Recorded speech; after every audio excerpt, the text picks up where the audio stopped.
One America's Cramer recaps Kasich's path during election season and what the future may hold for the Ohio governor.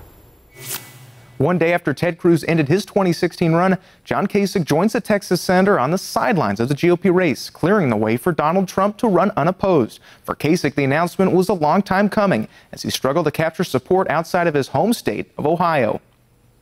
John Kasich is officially out of the 2016 race after a series of distant third-place finishes in recent primaries. Kasich has had an up-and-down path throughout election season. After finishing 8th in Iowa, he rebounded with a strong second-place showing in New Hampshire. And you just wait. Let me tell you, there's so much going to happen. If you don't have a seatbelt, go get one. On the first Super Tuesday, Kasich notched his first win, securing an 11-point victory over Donald Trump in Ohio.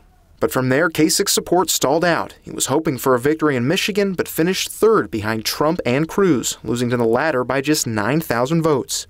As election season stretched on, Kasich's support continued to wane as other candidates piled on. You know, I have a new nickname for him.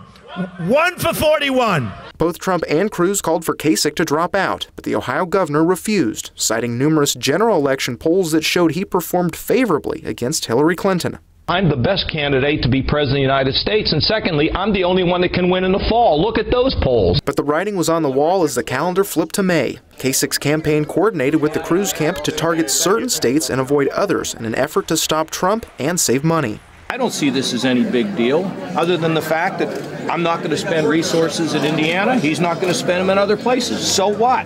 What's the big deal? In the end, the same polls that Kasich touted to continue his campaign likely played a role in the end of it.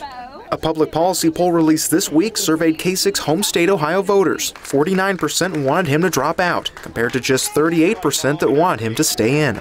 The numbers were even worse when broken down by party, as 58% of Ohio Republicans called for Kasich to end his campaign. The poll also found that Kasich, the sitting governor, had more pressing issues at home, as just 31% of state voters thought he was paying enough attention to his role as governor. Even after his concession speech, Kasich's name will likely remain a hot topic in 2016 circles.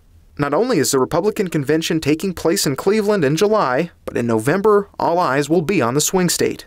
Ohio will be very important if history is a judge. No Republican has won the White House without winning Ohio, and the state itself has correctly sided with the future president in every race since 1960.